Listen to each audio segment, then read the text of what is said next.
Yo, guys, my heart melted so much when I saw the scene of the one of the upcoming episodes of Nanele season 2 of Unhlanhla and his mother, where Unhlanhla's mother takes him out to have a heart-to-heart conversation with him concerning everything that has happened. Mind you, you guys, if you've noticed, ever since Unhlanhla came out to his family and told his family that he knows that his biological mother is no more his mother that he's known, which is technically his mother's sister, has never ever had like a conversation or on TV, has never ever had a conversation with him to explain anything. Everything was just done in a family sort of setup. Ukoko was leading the pack, leading the whole conversation, but she never ever had a conversation with her son, which is like, that's the thing I didn't get. And it annoyed me because it made me feel like Ukoko controls everything in this family. If I'm being quite honest, I even feel like the whole thing Yoguti, like majority of the people don't like Untombi is because of Ukoko. I even actually feel that Unhlanhla's mother does actually have into yokuthanda Untombi, but she's influenced by Ubatista. She's influenced by Ukoko, and Koko just influences everyone. And like if Koko says jump, everyone says how high, you know?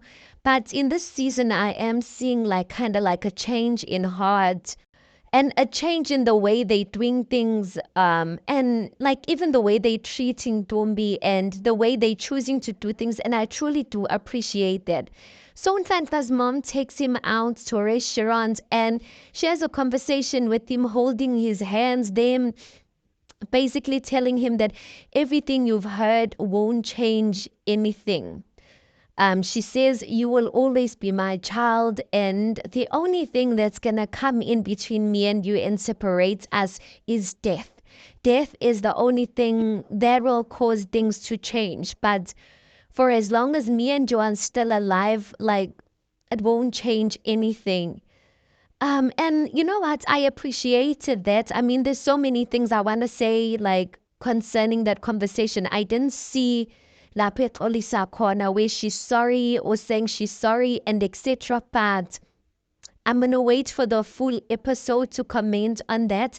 But I even commend the fact that she's having the conversation. It's long overdue, but listen, I appreciate it. And then Nhlanhla basically responds to her and says that he doesn't see why he should be fighting with her because there's no reason. He says ever since he started staying there or staying with her, he's never ever felt mistreated ever since he's been staying with her. You'd know there was a time where he was staying with Ukok, where he was like Koko's child. Yeah, so he says that he's never felt, or there's never been a time where he's felt mistreated. But yet, on his diary session, guys, he says that she has never taken me out to a restaurant or maybe to take me out to eat somewhere. But I do appreciate the gesture of, oh, I'm happy that she called me today. So I'm like, Aunt Lala, Aluyege, like, please leave like other things, like, why you bring up the thing that she's never taken you out to a restaurant. I feel like Ntanhla maybe does have underlying issues, and maybe those underlying issues, if they're not dealt with in the right and proper way, it's gonna make him feel that, oh, this is the reason why A, B, and C, Uguchi Noguchi, because she's not my real mother. And honestly, I don't think Nhlanhla's mother doesn't love him. I truly do think she loves him as a son, but I just feel like a lot of the things she is influenced by Ukoko, like that's her own mother, but the way she's so scared, I feel like Umas K, which is Umakoti, is much more free to have certain conversations with Ukoko than Umahanhlanhla. That is crazy to me. So you can tell the mentality that she was brought up in is that mentality. You don't question an elder. If you have a problem, you don't say like your issues or your problems, all of those things. So I think also for her, it's a lot of adjusting to do to like with this whole thing, you know?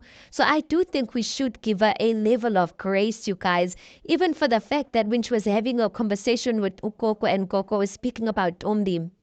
And Ukoko says that she doesn't see Untombi changing. And Maantanta basically says, no, asimnige any chance, Banj. I was just like, coming from Maantanta, that is big, you know.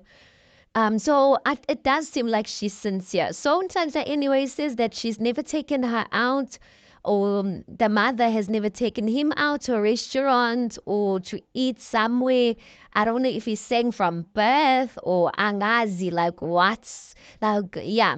But anyway, he does say that he does appreciate it. And then Umahantanja tells him that I have something for you. I actually decided to bring your mother's photo. And I was like, oh my gosh, I wanted to cry, you guys.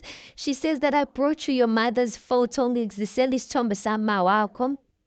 And the beautiful thing about it is that she even framed it, you guys. She framed it into like a cute little frame, and she gives it to Ntlanta and says that I really hope that you're going to be happy or appreciate the fact that I brought this photo for you. And in a diary session, she says that I really don't know how Ntlanta's feeling was going to feel about this, but I really do want him to know his mother.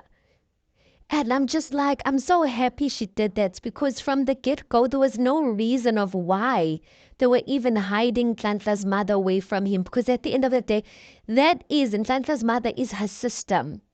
Ntlanta's biological mother is her sister.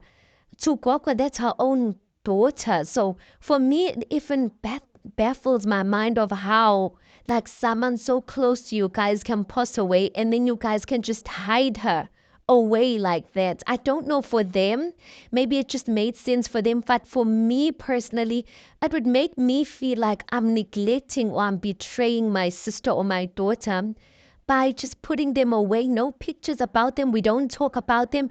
It would eat me up, honestly. That's why I understood when Umalume Gantlanta said that when he took Ntanta to the graveyard, he felt a burden lifted from his shoulder, because that was his niece, right? There's nothing normal, guys, about losing someone that you guys love and then hiding the person away, and especially that person has a seed, which is her son. So Uma Ntlanhla in a diary session says she doesn't know how Ntlanhla's gonna feel, but she really does want Ntlanhla to get to know his biological mother. And I'm like, I'm happy about that, because at the end of the day, guys, there's no competition. That is Ntlanhla's biological mother. And then Ntlanhla basically says, yes, he'd be happy for that. He receives the picture, and then the trailer cuts there. But I am so happy for Ntlanhla, you guys. And I'm like, I truly do believe that when they do things in the right way, they are assisting him to heal as well. Because this is even though he knew about it and he kept quiet about it for a while, you guys, this is a fresh wound. And he needs to go through the process of ukuzila umawakhe all over again. And I truly do hope that they aid him and they help him throughout that process, because chances are they themselves did not even give themselves time to heal and ukuzila uMahantlanhla. So I really hope as a family babambisane and really heal from this and bring back the memories of uMahantlanhla. Anyway, you guys, tell me what you think about this. I think it was so heartwarming. Like, it really warmed up my heart in ways I really cannot explain. Please do make sure that you like the video. Please do subscribe. It is absolutely for free of charge. And I'll see you on the next one.